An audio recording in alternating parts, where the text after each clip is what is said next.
বিশ্বনাথ চক্রবর্তী ঠাকুর, শ্রীধর স্বামী এবং বিনোদ ঠাকুর, শিল ভক্তি সিদ্ধান্ত শ্রী ঠাকুরের শ্রীপাদ এবং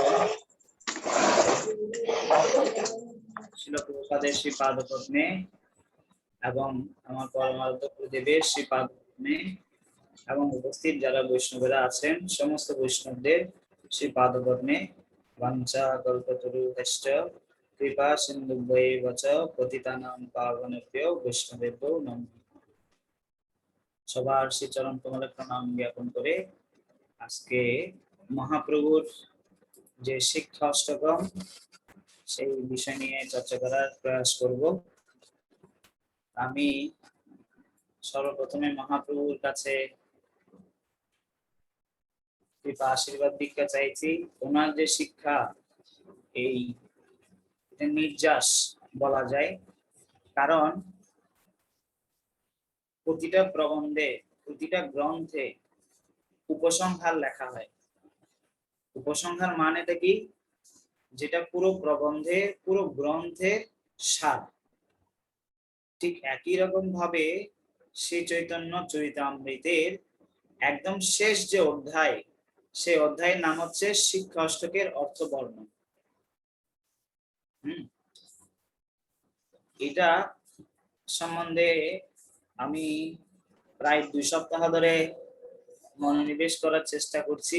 এই শিক্ষা অষ্টকম বিষয়টা উপলব্ধি করার চেষ্টা করছিলাম।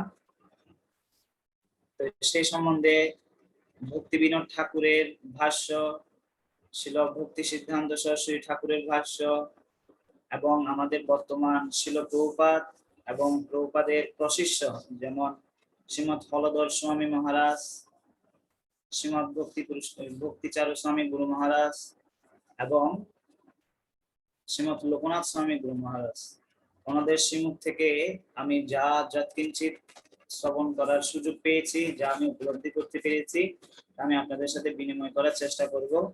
তথাপি মুখের ভাগ্য মনের উল্লাস, দোষক সমী মোহমে করণীয় দাস। আপনারা সেবা দিয়েছেন, আমি চেষ্টা করব আপনাদের সমস্ত মহান বৈষ্ণবদের যৎকিঞ্চিত সেবা করার। তো প্রথমে আমরা বললাম যে এই যে উপসংহারের কথা, এই জিনিসটা আমাদেরকে খুব স্মরণে রাখতে হবে। শ্রী চৈতন্য চরিতামৃতের অন্তলীলায় 20টা অধ্যায় আছে। এই 20তম অধ্যায়টা হচ্ছে শিক্ষা অষ্টকমের অর্থ বর্ণন। যে অর্থ বর্ণন শ্রী চৈতন্য মহাপ্রভু নিজে করেছে।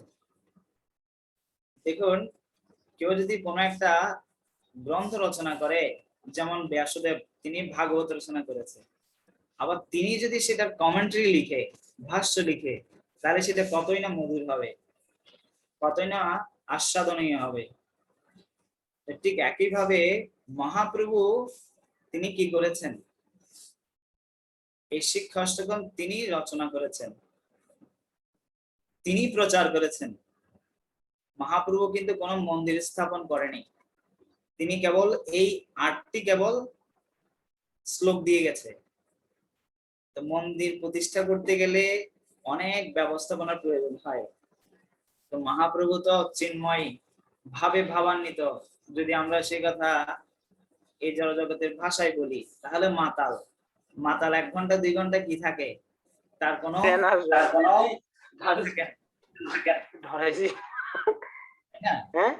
মহাপ্রভুর এই একই অবস্থা।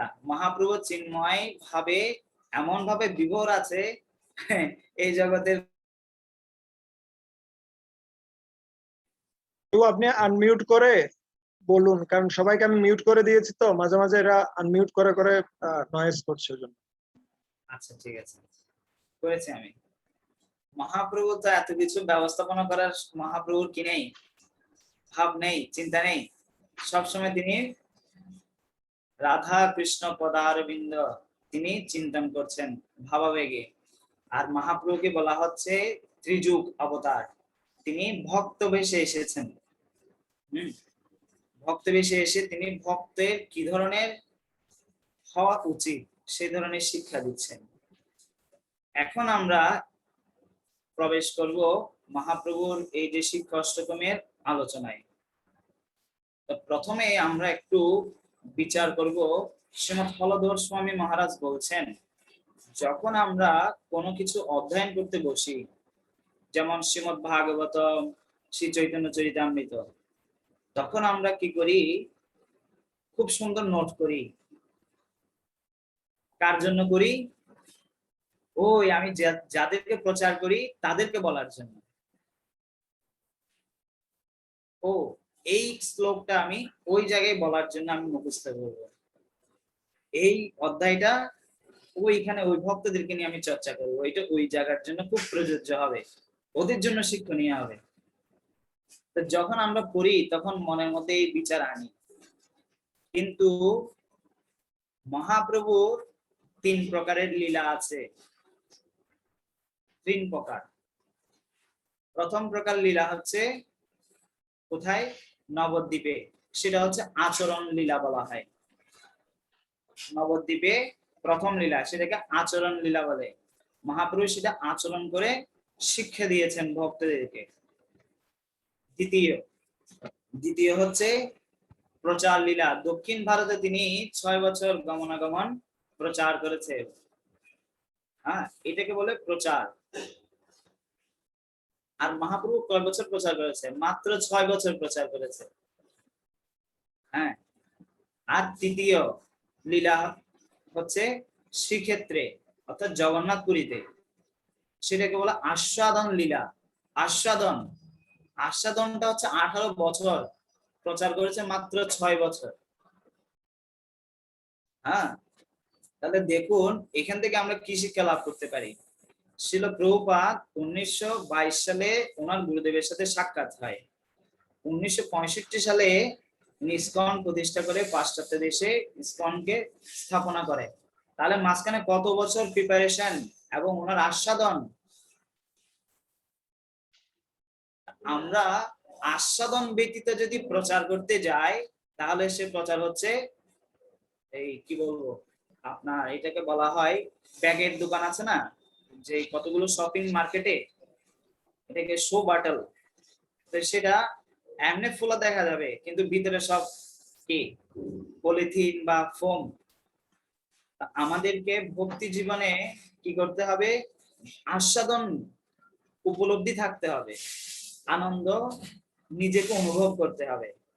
যেমন মহাপ্রভু এই জগতে কেন এসেছেন? প্রেম রস নির্যাস করিতে আস্বাদন, রাগ মার্গ ভক্তি লোকে করিতে প্রচারণ। রসিক শেখর কৃষ্ণ পরম করুণ, এই 2 হেতু হইতে উচ্চার উদ্গম। আস্বাদন, প্রেম রস নির্যাস করিতে আস্বাদন। চৈতন্য চৈতামৃত আদি 4:15-16 এই শ্লোকে বলা হচ্ছে। তো মহাপ্রভু তিনি এসেছেন আস্বাদন করার জন্য, প্রচার করার জন্য। এটা হচ্ছে গৌণ কারণ। তিনি আস্বাদন করার জন্য এসেছে, এটা তো মুখ্য কারণ। তো মহাপ্রভু যেহেতু ভক্ত অবতার, তা আমরা মহাপ্রভুর থেকে এই শিক্ষাটা আমরা ব্যক্তিগতভাবে নিতে পারি। প্রভু, কি শিক্ষা? আপনি যখন বলবেন তখন এই স্ক্রিনটা অফ করে রাখবেন, আর যখন কি করবেন দেখাবেন তখন তাহলে আর আচ্ছা, হরে কৃষ্ণ।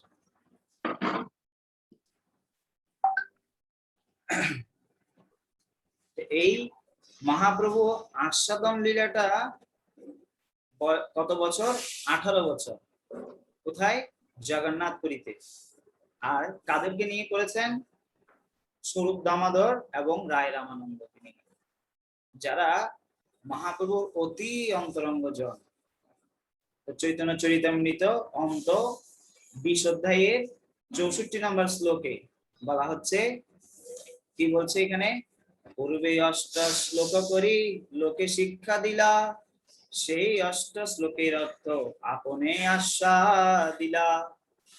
এই মহাপ্রভু যে শিক্ষা, এই 8টা শ্লোক তিনি শিক্ষা দিয়েছেন, কিন্তু তিনি সেটা কি করেছেন? সে অর্থ নিজে আস্বাদন করেছেন। আস্বাদন। তা আমাদেরকে কি করতে হবে? ভাগবতম যে গ্রন্থ আমরা পড়ছি, আস্বাদন করা উচিত। কিরকম? একটা যেমন গাভী কি করে, গাভী যখন ঘাস খায় তখন সে চোখ বন্ধ করে চিবাতে থাকে, আস্বাদন করে। তো ঠিক একইভাবে ভক্তি জীবনে ভক্ত ভক্তিকে আস্বাদন করবে। হরিনাম জপ, গ্রন্থ অধ্যয়ন, ভগবানের সেবা ইত্যাদি যা কিছু আছে সে আনন্দের সাথে সেটা আস্বাদন করে করেই করবে সে। তাহলে আমরা দুইটা জায়গায় থেকে আমরা আলোচনা করলাম। এখন আমরা এই আস্বাদন শব্দটা মনে রাখতে হবে। আমি আবার রিভিউ করছি। মহাপ্রভুর 3 প্রকারের লীলা রয়েছে। এক প্রকার হচ্ছে নবদ্বীপ, সেটা হচ্ছে আচরণ লীলা। মহাপ্রভু নবদ্বীপে যা কিছু করেছেন তিনি আচরণ করে শিক্ষা দিয়েছেন। সেকেন্ড হচ্ছে দক্ষিণ ভারত ভ্রমণ করেছে, প্রচার করেছে, সেটাকে বলে প্রচার লীলা। তৃতীয় লীলা আস্বাদন লীলা। এই আস্বাদন লীলাটা হচ্ছে অন্তিম লীলা মহাপ্রভু, সেটা তিনি সব থেকে বেশি সময় দিয়ে নিয়ে তিনি করেছেন, 18 বছর করেছেন। তো শ্রীমৎ লোকনাথ স্বামী গুরু মহারাজ তিনি এত সুন্দর বর্ণনা করেছেন। আমি আজকে এই সেন্ট্রাল ভয়েসের গ্রুপে আমি সে কয়টা ভিডিও আমি করব, আপনারা শুনবেন, এত অপূর্ব। তো এখন আমরা এই শিক্ষাষ্টকমের সম্বন্ধে শিল প্রভুপাদ কি বলছেন সেটা আমরা একটু শুনব। খুব মনোযোগ দিয়ে শুনবেন, তখন আমি 3 জন ভক্তের কাছে উপলব্ধি শুনবো প্রভুপাদ এই শিক্ষা অষ্টকম সম্বন্ধে কি বলছেন। চেতদর্পণমার্জনম ভব মহাদাবাগ্নিপাপনম কৈরবচন্দ্রিকা বিতরণম বিদ্যাবধূ জীবনম आनन्दामृतिवर्धनम प्रतिपदम पूर्णामृतास्वादनम सर्वात्मसपनं परं विजयते श्री कृष्ण संगीत। শোনা যাচ্ছে প্রভু? রাঘব প্রভু?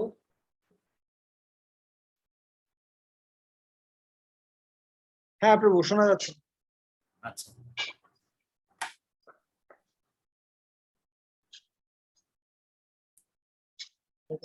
Lord Chaitanya gave us 8 stanzas of his mission,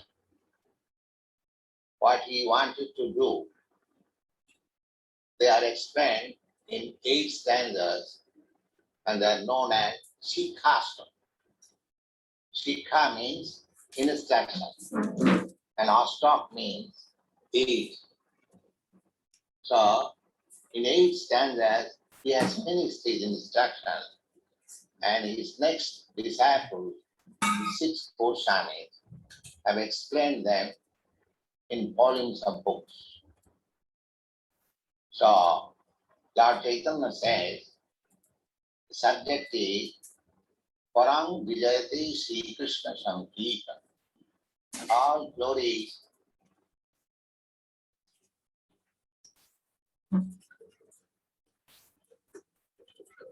to the chanting of Hare Krishna mantra or Krishna Sankirtan movement. All glories, all victory, all this victory, all victory that he explains. The Cheta Darpana Marja. If you chant this Hare Krishna mantra, then the dirty things which have accumulated in your heart due to material contamination will be cleared off. He gives the example that the heart is just like a mirror. If on the mirror there are heaps of dust accumulated, then one cannot see the real face by the reflection of the mirror. Therefore, it should be cleansed. So, in our present conditional life, our heart is overloaded with so much dust accumulated due to our material association from time immemorial. if we chant this Hare Krishna mantra, then the dust will be removed. If not immediately, it will begin to be removed. And as soon as the mirror of the heart is cleansed of all dust, immediately one can see the face, what he is. That face means real identification. By chanting Hare Krishna mantra, one will understand that he is not this body. This is our misconception. The dust means this misconception, accepting this body or the mind as self. Actually, we are not this body or the mind. We are spirit soul.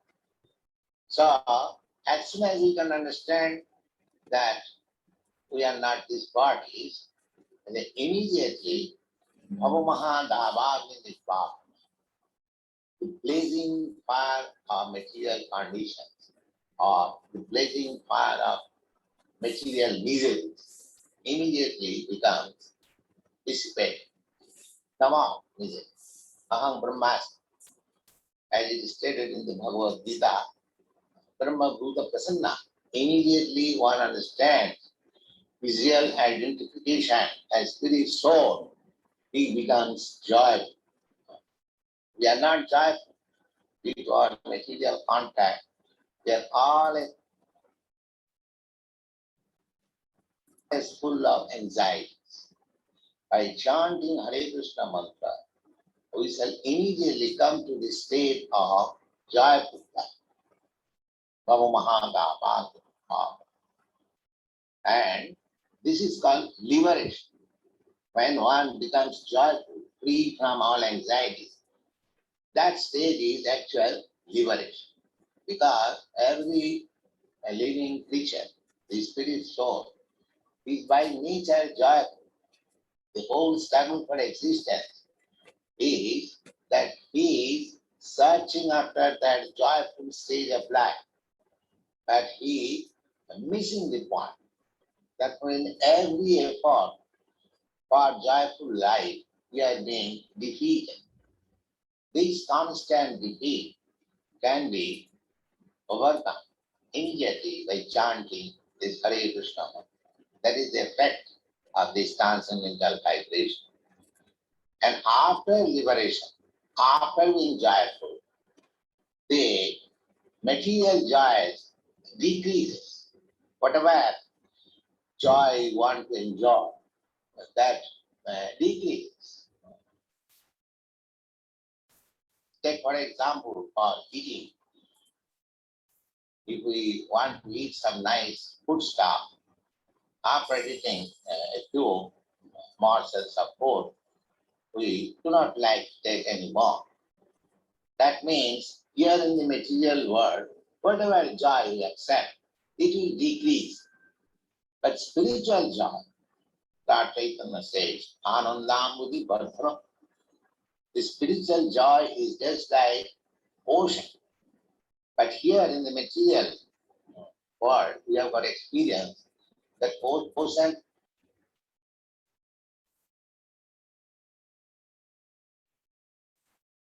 remains with its limit. But the ocean of spiritual joyfulness increases. Anandamati Bhartanam. Siya Kairava Chandrika Vitaranam. How it increases? He is giving the example like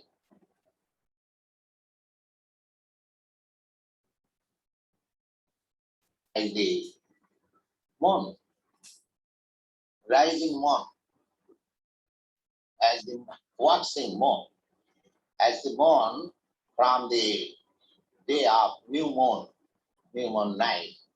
In the first day, it is just like a small curved line. But second day, third day, it increases. Gradually, it increases. Similarly, the spiritual life, the spiritual joyful life increases like the moon rays day after day, till it reaches the full moon night. Yes. So, Chedadarpanamarjanam Bhava Mahadava Nitpapanam Sya Kairava Chandrika Vitaranam. Vidyavadu Jivanam. And the life then becomes full of knowledge, because spiritual life means eternal life, full of bliss and full of knowledge. So we increase our volumes of joy because proportionately we increase the volume of our knowledge.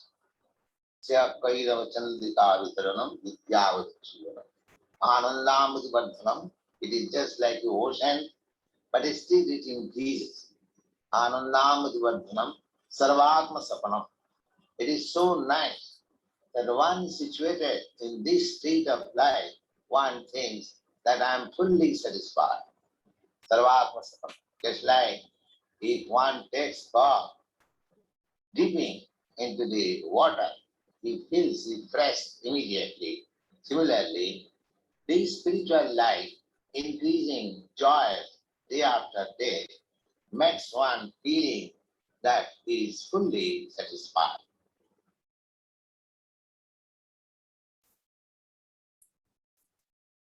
হরে কৃষ্ণ। প্রথম কে কে বলবেন? রাঘব প্রভু।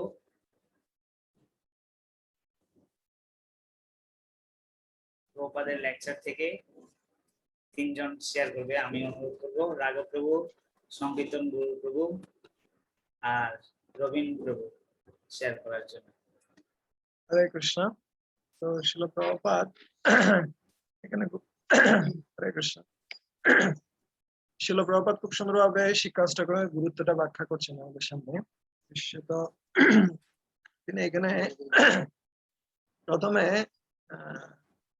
আয়নার উদাহরণ দিচ্ছেন, যেহেতু দর্পণ মার্জনম, এটার উদাহরণ দিতে গিয়ে আয়নার উদাহরণ দিচ্ছেন যে আয়নাতে যখন ধুলো পড়ে তখন সে আয়নাতে ভালোভাবে নিজের মুখটা দেখা যায় না, কিন্তু যখন সেটা পরিষ্কার হয়ে যায় তখন সেটাতে খুব ভালোভাবে নিজের মুখমণ্ডল দর্শন করা যায়। ঠিক একইভাবে বর্তমানে আমাদের বিভিন্ন ধরনের যে অহংকার বা বিভিন্ন কিছু দ্বারা আমরা আবৃত রয়েছি, কিন্তু আমরা এই হরে কৃষ্ণ মহামন্ত্রের মাধ্যম দিয়ে আমরা আমাদের এই যে চিত্তরূপ দর্পণকে মার্জিত করতে পারবো। আর একটা উদাহরণ দিচ্ছেন প্রভুপাদ, সেটা হচ্ছে কিসের? সেটা হচ্ছে মুন, চন্দ্রের উদাহরণ দিচ্ছেন। যখন চন্দ্র উদিত হয়, ওয়াক্সিং এন্ড ওয়েনিং মুনের কথা বলছেন এখানে। কিছু সময় মুন কি হয়, this time to respond. Hare Krishna, thank you. Rabin Prabhu. Hare Krishna. আমি যেটা উপলব্ধি করেছি সেটা হচ্ছে প্রভুপাদ বলছেন যে পরম বিজয়তে শ্রীকৃষ্ণ সংকীর্তনম। এখানে শ্রীকৃষ্ণ সংকীর্তন বলতে ছিল প্রভুপাদ যে আমরা যে হরে কৃষ্ণ মহামন্ত্র জপ করছি ওটাকে বুঝিয়েছেন, এবং এটাকে প্রভুপাদ বলতে চাইছেন মহাপ্রভু বলছেন যে সংকীর্তনের জয় হোক, আর তাদের এই যে হরিনাম যে হরে কৃষ্ণ মহামন্ত্র এটাকে বেশি গুরুত্ব দিয়েছেন, যাতে এটা যদি হরিনাম যদি আমরা করি তাহলে এটা দিয়ে সবকিছু বিজিত হবে। এটা আমি বুঝতে পেরেছি। Hare Krishna. Thank you so much প্রভু। সংকীর্তন গৌর প্রভু।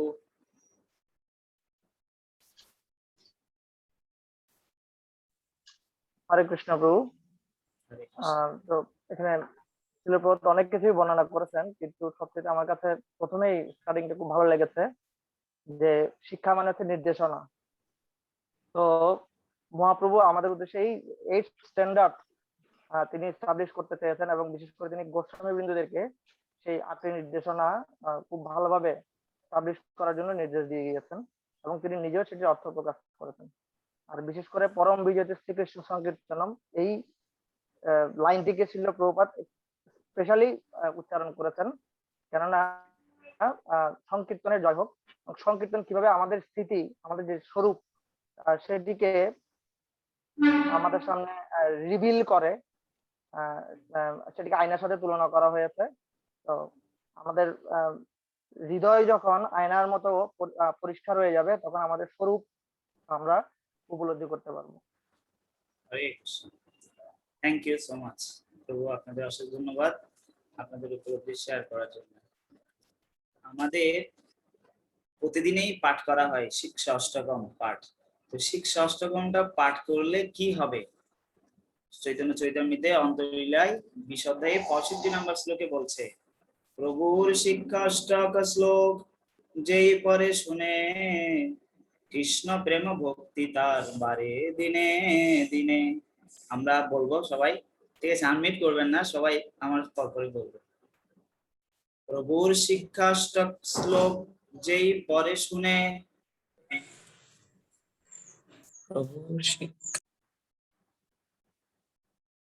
কৃষ্ণে প্রেম ভক্তি তার বারে দিনে দিনে। কৃষ্ণ প্রেম ভক্তি তার বাড়ে দিনে দিনে। হরি বল। আমাদেরকে এই শিক্ষা অষ্টকম প্রতিদিন পাঠ কেন করতে হয়? কারণ এটা এত গুরুত্বপূর্ণ, সেই জন্য এটা সকালবেলায় ইন্ট্রোডিউস করেছে প্রভুপাদ। যেমন আপনারা দেখবেন প্রতিদিন সকালবেলা যখন আমরা ছোটবেলায় স্কুলে যেতাম, অ্যাসেম্বলি করা হয় না কেন? কারণ ওই অ্যাসেম্বলি করা হয় যাতে স্কুলে মনোনিবেশ করার জন্য এটা সহায়ক হয়। কিন্তু আমরা তো মহাপ্রভুর এই আন্দোলনে আছি, তো শিল প্রভুপাদ বলছে এই মহাপ্রভুর যে আন্দোলন, এই আন্দোলনের 8টা হচ্ছে উদ্দেশ্য, মডার্ন মিশন। তো সেটা আমাদেরকে মনে রাখতে হবে। মহাপ্রভুর আন্দোলন যদি আমরা থাকতে চাই, তাহলে কি কি মহাপ্রভু চাইছেন সেটা আমাদেরকে ভালোভাবে জানতে হবে। তা আমরা যাতে এটাতে অত্যন্ত আদর দিয়ে এই শিক্ষা অষ্টকম ধ্যান দিয়ে আমরা কি করি, সেটা আবৃত্তি করি এবং চিন্তন করি। হরিনাম জপ করার সময় প্রতিটা শব্দ সে সম্বন্ধে আচার্যরা বলছেন। ঠিক আছে, এখন আমরা চৈতন্য এই শিক্ষাষ্টকের ব্যাখ্যার মধ্যে প্রবেশ করব। আমি জানি না ঠিক কতটুকু পর্যন্ত আমি বলেছিলাম যে এটা 2 ভাগে করাবো, চেষ্টা করব 1 থেকে 4 প্রথম দিবসে কমপ্লিট করার জন্য। তো মহাপ্রভু যে শিক্ষা অষ্টক তিনি শিক্ষা দিয়েছেন সেটা মুখনিসৃত এবং হাতে লিখিত মহাপ্রভুর দ্বারা। আর কৃষ্ণ যেটা দিয়েছেন সেটা হচ্ছে ভগবত গীতা। যেমন বৈদিক শাস্ত্রে আমরা পড়ি 3টা কি রয়েছে, পর্যায় রয়েছে, সম্বন্ধ জ্ঞান, অভিধেয় এবং প্রয়োজন। এই শিক্ষা অষ্টকের মধ্যে অনেক সুন্দর সুন্দর বিষয় রয়েছে। এটা হচ্ছে প্রথম ধাপ। প্রেজেন্টেশন মুডে দিলে ভালো হয়। সরি, প্রেজেন্টেশন মুডে। ছোট দেখাচ্ছে? হ্যাঁ হ্যাঁ।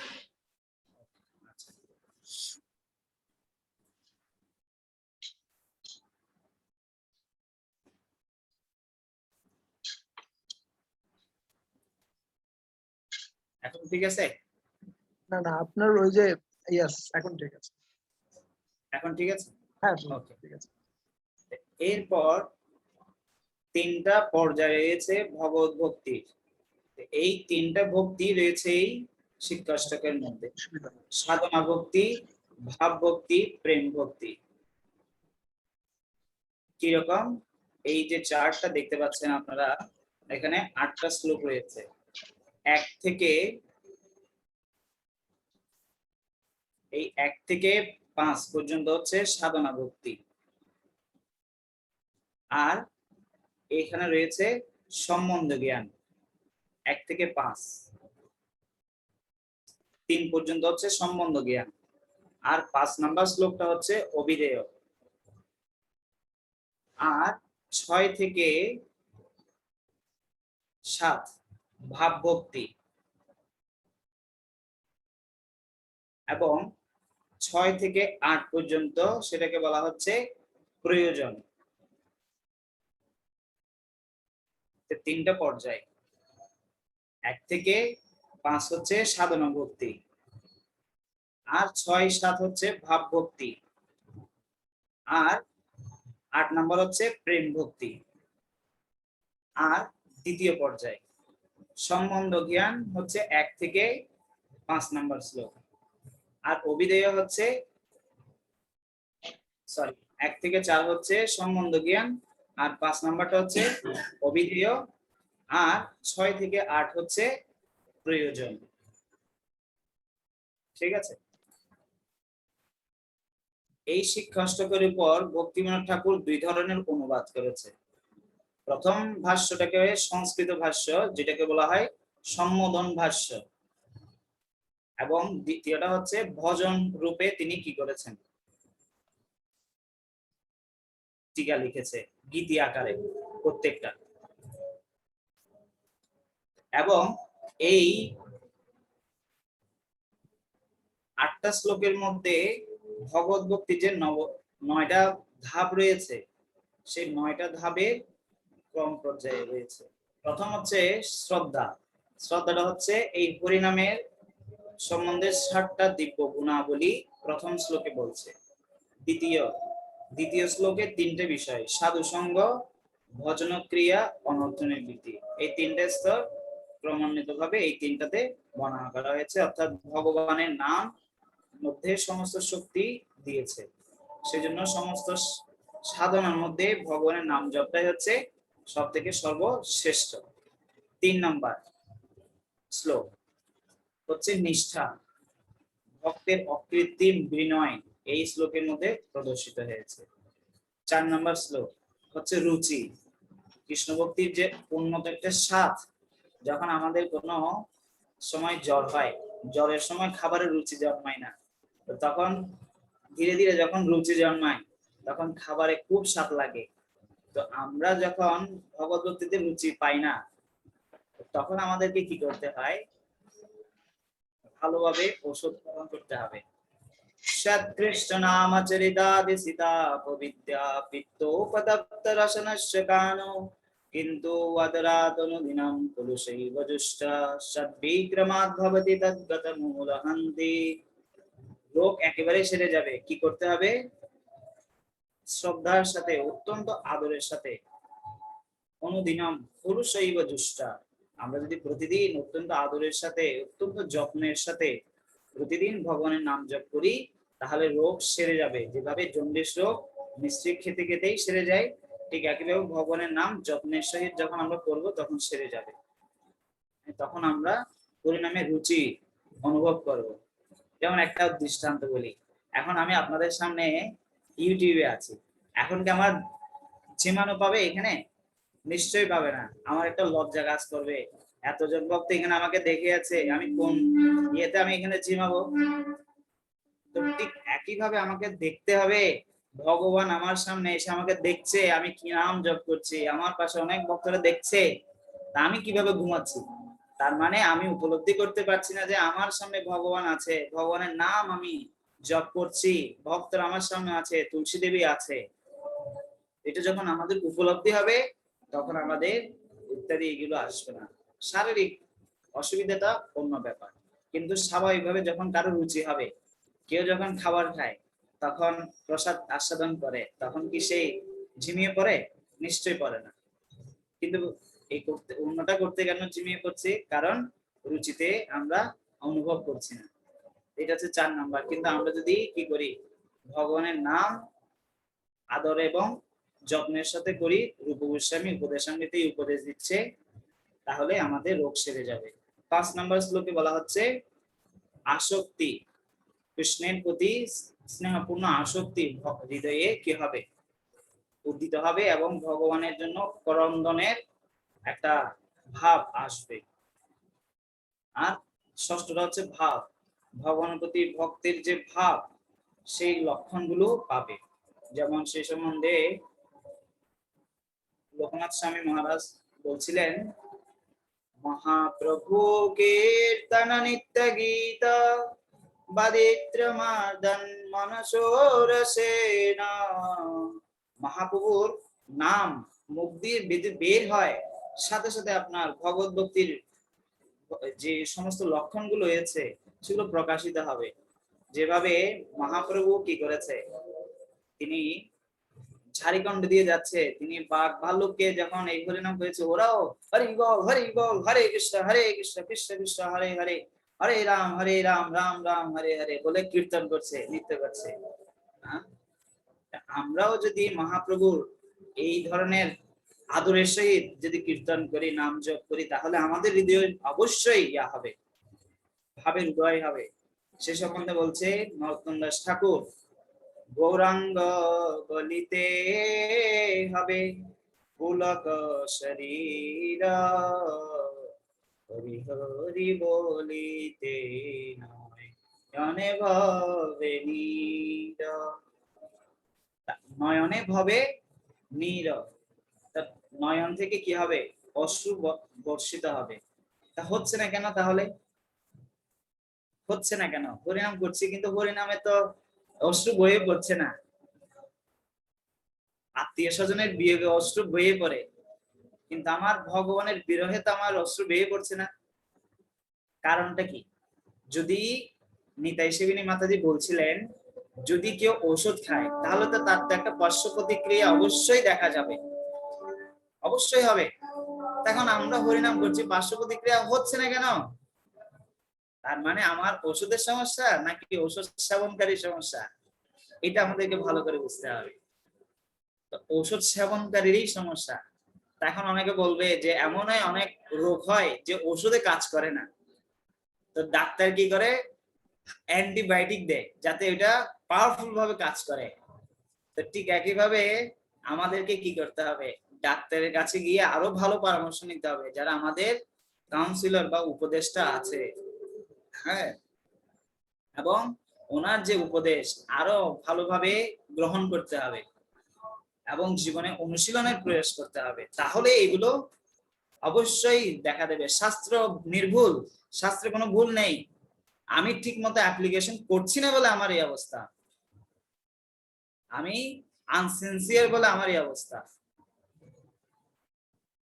পরিণামে তো অবশ্যই শক্তি রয়েছে, আমরা ধারাবাহিকভাবে আলোচনা করব। এরপরে মহাপ্রভু 9 নম্বর 7 নম্বর শ্লোকে বিপ্রলম্ভ অর্থাৎ গোবিন্দের বিরহে তিনি হৃদয়ের ভাব প্রকাশ করছেন। যুগায়িতম, একটা পলক করছে 12 বছরের সমান হয়ে যাচ্ছে এমন সন্তাপ অনুভব করছে। তা আমার কয়েকদিন আগে আমার ঠাকুর দিদি এসেছিল, তিনি অসুস্থ হয়ে গেছে। তা আমার মামা আমাকে ফোন করেছে, তোমার ঠাকুর দিদি একটু দেখে যাও। আমি দেখতে গেছি, তো জিজ্ঞেস করলাম কি হয়েছে আপনার? তখন আমাকে ঠাকুর দিদি বলছে আমাকে ডাক্তার 1 মাস সময় দিয়েছে, এক ক্যান্সারে পুরো শরীর আমার কি হয়ে গেছে, ছড়িয়ে গেছে। এখন ওনা আমি চোখের, শরীরের, কথার এক্সপ্রেশন এটা দেখে আমার অনুভব হলো এই শিক্ষা অষ্টকমের কথা। হ্যাঁ, তা আমরা যদি সত্যি ভগবানের বিরহ অনুভব করি, ভগবানের নাম জপ করে এই ভাব আমাদের হৃদয়ে আসবে। হ্যাঁ, আসছে না কেন? আমি মনে করছি এখানে আমি অনেক বছর বেঁচে থাকবো, আমার অনেক কিছু করতে হবে, তো সুখে আনন্দের দিন কাটাচ্ছি। ভগবানকে যে আমি কত জীবন ধরে পরিত্যাগ করে এই জড়জগতে আমি ভ্রমণ করছি। পুনরপি জননম পুনরপি মরণম পুনরপি জননী জঠরে শয়নম ইহ সংসারে বহু দুস্তারে কৃপয়া পাহি হে মুরারে। তা আমি তো এই প্রার্থনা করছি, শঙ্করাচার্য প্রার্থনা করছেন, আমাদেরও সেই ভাব নিয়ে প্রার্থনা করা উচিত।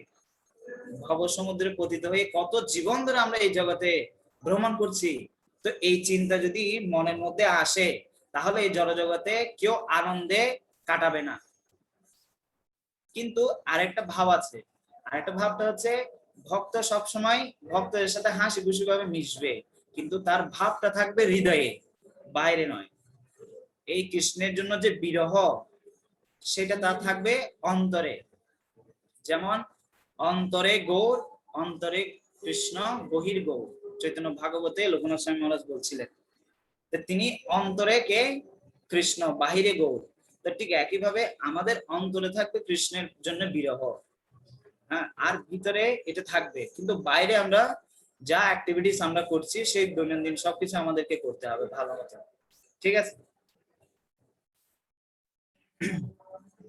এরপর হচ্ছে 8 নম্বর শ্লোক, এটা হচ্ছে সম্ভোগ। তুমি আমায় রাখো, তুমি আমায় ফেলে দাও, যাই করো, কিন্তু তুমি আমার প্রাণনাথ।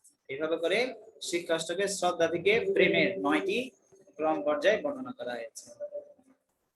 তো এই মহাপ্রভুর এই শিক্ষাষ্টকম সম্বন্ধে শ্রীল ভক্তিচারক স্বামী গুরু মহারাজ বলছেন এখানে দুইটা বিষয় রয়েছে, শিক্ষা যোগ অমৃত। মানে শিক্ষা অমৃত, মহাপ্রভুর যে শিক্ষা সেই অমৃতটা মহাপ্রভু এখানে প্রদান করা হচ্ছে। তো শ্রুতিতে বলছে শ্রীনন্ত বিষ্ণে অমৃতস্য পুত্র, আমরা সবাই অমৃতের পুত্র, কিন্তু আমরা এখন মৃত্যুবরণ করছি কেন? কারণ আমরা মৃত্যুময় একটা জগতে এসেছি, মৃত্যুময় জগতে। আর মহাপ্রভু 500 বছর পূর্বে তিনি এই ধরাধামে উপস্থিত ছিলেন এবং তিনি পণ্ডিত হিসেবে আখ্যায়িত ছিল, অনেক বিশাল পণ্ডিত, নিমাই পণ্ডিত ওনার নাম ছিল। কিন্তু তিনি বিশাল বিশাল গ্রন্থ রচনা করেননি। তিনি কি করেছেন? যৎ কিঞ্চিত 8টা শ্লোক দিয়েছে, কিন্তু এই 8টা শ্লোক হচ্ছে সমস্ত বৈদিক শাস্ত্রের সার দেয়া হয়েছে। আর আচার্যবর্গরা বলেছেন যারা ভগবত ভক্তিতে অত্যন্ত নিষ্ঠা এবং পরিণামে রুচিস্থ লাভ করবে, শিক্ষাষ্টকমের প্রথম 4টা শ্লোক চেতুধর্পণ মার্জনম নাম নাম কারি বহুধা ত্রিনাদপি শুনিচেন নদনম নজনম, এই 4টা শ্লোক তাদের জন্য খুবই গুরুত্বপূর্ণ। প্রভুর শিক্ষাষ্টক শ্লোক যেই পরে শুনে কৃষ্ণ প্রেম ভক্তি তার বাড়ে দিনে দিনে। আমরা এই মহাপ্রভুর শিক্ষাষ্টকম যদি পাঠ করি তাহলে আমাদের কি হবে? মহাপ্রভুর প্রতি ভক্তি দিন দিন বর্ধিত হবে। আর আমরা এই শিক্ষাষ্টকম আমরা কি করতে পারি? জপ করার সময় অনুচিন্তন করতে পারি। জয় জয় গৌরচন্দ্র জয় নিত্যানন্দ জয় দ্বৈত চন্দ্র জয় গৌর ভক্তবৃন্দ। এই মত মহাপ্রভু বৈশে নীলাচলে রজনীতি বসে কৃষ্ণ বিরহ ব্যাকুলে। মহাপ্রভু কৃষ্ণ বিরহে রাত্রে অতিবাহিত করতেন। স্বরূপ রামানন্দ এই দুইজন শোনে রাত্রি দিনে রসগীত শ্লোক আস্বাদনে। এই দুইজনের সাথে তিনি আস্বাদন করতেন। আস্বাদন করার জন্য ব্যক্তি দরকার, কিন্তু ভগবান যদিও রস আস্বাদনকারীর মধ্যে রস বৈশ, কিন্তু তিনিও ভক্তদের সাথে বিনিময় করেন। আমরাও রস আস্বাদন করতে হলে একান্তে হয় না, কেন? আমরা গোষ্ঠানন্দী ভজনানন্দী নয়, সেজন্য আমাদেরকে ভক্তদের সাথে রস আস্বাদন করতে হবে। নানা ভাবে উঠে প্রভুর হর্ষ শোকরোষ, নানা দৈন্য উদ্বেগ আরতি উৎকণ্ঠা সন্তোষ। সেই ভাবে নিজ শ্লোক পড়িয়া শ্লোকের অর্থ সাদয়ে দুই বন্ধু লইয়া। প্রতিদিন মহাপ্রভু শ্লোক গুলো পড়ে, কিন্তু নানা অর্থ কি করে? আস্বাদন করে, একই রকম নয়। যেভাবে জপের সময় আমাদের ভক্তদের বিভিন্ন রকমের আস্বাদন পায়, এক এক দিন এক এক রকম। কোন দিনে কোন ভাবে শ্লোক পাঠন, সেই শ্লোক আস্বাদিতে রাত্রি জাগরণ। মহাপ্রভু রাত্রি জাগরণ করে এই শ্লোক আস্বাদন করার জন্য। আর সে প্রভু কহেন শুন স্বরূপ রাম রায় নাম সংকীর্তন কলো পরম উপায়। এখন ধরুন আপনি কাউকে ডাকছেন, সে যদি খেয়াল না করে তখন আমি তাকে বলি শুনো শুনো শুনো। যখন শুনো শুনো বলি তখন সে আমার কথাটা মনোযোগ দিয়ে শুনে, তাই না? মহাপ্রভু ঠিক একইভাবে তিনি রামানন্দ রায় আর স্বরূপ দামোদরকে বলছে এই শুনো, আমি যেটা বলছি ভালো করে শুনো, এখন তোমাকে আমি বলবো। কি বলছে? সংকীর্তন যজ্ঞে কলো কৃষ্ণ আরাধন, সেই তো সুমেধা পায় কৃষ্ণের চরণ। কৃষ্ণ বর্ণম দিশা কৃষ্ণ সঙ্গপাঙ্গস্থ পার্ষদম যজ্ঞৈ সংকীর্তনৈ প্রায় যজন্তে সুমেধসঃ। যেটা মহাপ্রভু সম্বন্ধে ভাগবতে 11:5-32 করভাজন মুনি বলছিলেন। এই যুগে মহাপ্রভু আসবেন কৃষ্ণ বর্ণ নিয়ে নয়, গৌর বর্ণ নিয়ে। তিনি তার পার্শ্বদের সহ নিয়ে এই জগতে পরিবৃত থাকবেন। আর নাম সংকীর্তন করলে কি হবে? নাম সংকীর্তন হইতে সর্ব অনর্থ নাশ, সর্ব শুভদা কৃষ্ণ প্রেমের উল্লাস।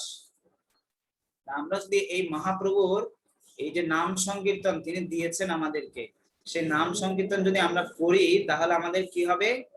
এখানে 3টা ফলের কথা বলা হচ্ছে। প্রথম কি বলছে?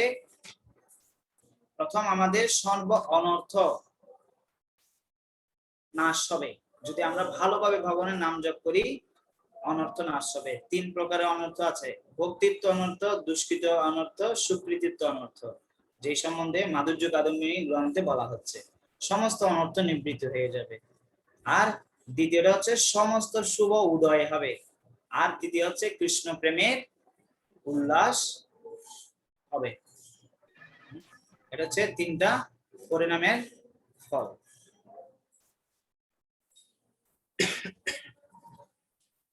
এরপর আমরা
প্রথম এখানে শ্লোকে 7টা বিষয়।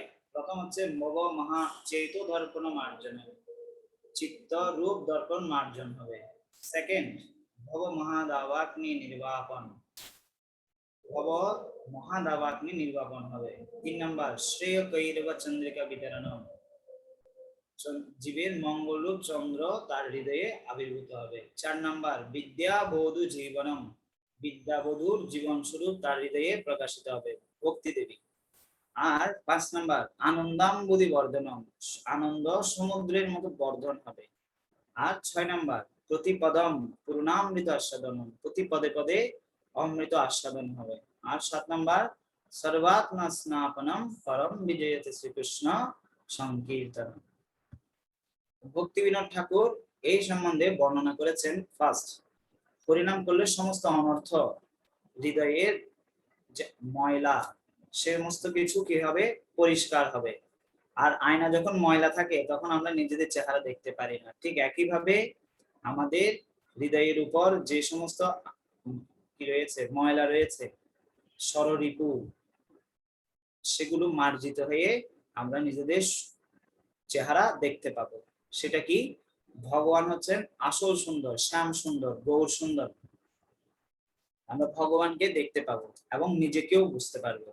সেকেন্ড হচ্ছে ভব মহাদাবাগ্নি, তিতাব ক্লেশ এবং চতুর্বিধ যে আমাদের পারদ্ধ অপারদ্ধ কূট বীজ, এই যে 4টা এবং 7, টোটাল 7টা দুঃখেতে আমরা জর্জরিত হচ্ছি, সেই 7টা দুঃখ থেকে আমরা মুক্তি লাভ করব। তৃতীয়, ভগবানের নাম জপকারী ভক্তের হৃদয়ে সমস্ত শুভ মঙ্গল তার হৃদয়ে প্রস্ফুটিত হবে। আর বিদ্যা বধূ জীবনম, অর্থাৎ পরম জ্ঞান, কৃষ্ণের যে পরম প্রিয়া শ্রীকৃষ্ণ শ্রীমতী রাধারানীর ভাব, মহাভাব তিনি কি করেছেন, অঙ্গীকার করে মহাপ্রভু এই জগতে এসেছেন। আর কৃষ্ণ হতে মহাপ্রভু এবং হরি নাম অভিন্ন, সেই জিনিসটা আমরা উপলব্ধি করতে পারবো। 5 নাম্বার হচ্ছে আনন্দাম বুদ্ধি বর্ধনম, সরি এখানে মিস্টেক হয়েছে, আনন্দ আমাদের হৃদয়ে দিন দিন আরো বর্ধিত হবে। যেভাবে প্রভুপাদ একটা দৃষ্টান্ত দিয়েছে, এই জগতে সব থেকে আনন্দ হচ্ছে নারী এবং পুরুষের মিলন, কিন্তু সেটা কতক্ষণ করা যায়, কিন্তু এই হরিনাম জপ হচ্ছে সব থেকে আনন্দের আকর। আমরা ঘন্টার পর ঘন্টা, দিনের পর দিন, বছরের পর বছর হরিনাম করে কি আনন্দ সমুদ্রে নিমজ্জিত হতে পারি। 6 নাম্বার, পূর্ণ প্রতি পদে পদে আমরা ভগবানের নাম জপ করে আনন্দ আস্বাদন করতে পারি। ভক্তি জীবনের যে আনন্দ, সে আনন্দটা শ্রীমতী রাধারানীর থেকেই আসে, আল্লাহদিনীর শক্তির মাধ্যমে। যদি আমরা না পাই, তাহলে আল্লাহদিনী শক্তির যিনি মূর্ত বিগ্রহ রাধারানী, ওনার কাছে আমরা প্রার্থনা করতে পারি। আর সর্বাত্মা স্নাপনম পরম বিজয়তে শ্রীকৃষ্ণ সংকীর্তনম। স্নাপনম মানে হচ্ছে হরিনামের জলে যে ব্যক্তি নিজেকে অবগাহন করেছে, বিধৌত করেছে, সেই ব্যক্তির হৃদয় নির্মল হয়ে যাবে, স্নাত হয়ে যাবে। তাহলে আর যখন কেউ স্নান করবে তখন তার কি হয়ে যাবে, ফ্রেশনেস কাজ করবে। এখন আমাদের সময় শেষ হয়ে গেছে। এখন আমি বুঝতে পারছি না কি করবো, সেটা প্রথমের দিকে বলেছি, কিন্তু আমি এগুলো এক্সপ্লেন করিনি এখনো, রবীন্দ্র প্রভুর কাছে বলছি, এখনো এক্সপ্লেনই করিনি, সময় চলে গেছে। সময় তো ঘড়ির কাঁটা চলতেই আছে, কিন্তু এক একটা শ্লোকের এই যে আমি জাস্ট শুধু হেডিংটাই বললাম, কিন্তু ওইগুলোর এক্সপ্লেনেশন আমি এখনো করিনি। এখন এখানে শেষ করছি আজকে আলোচনা। বাকিটা আমরা পরবর্তীতে আলোচনা করে, রবীন্দ্র প্রভু এবং সবাই মিলে আলোচনা করে এটা বলা হবে। এখন যদি কারো প্রশ্ন কমেন্ট যদি থাকে করতে পারেন। হরে কৃষ্ণ বাবু, আমাদের এই অমৃত থেকে এত তাড়াতাড়ি কেন বঞ্চিত করতেছেন? সময়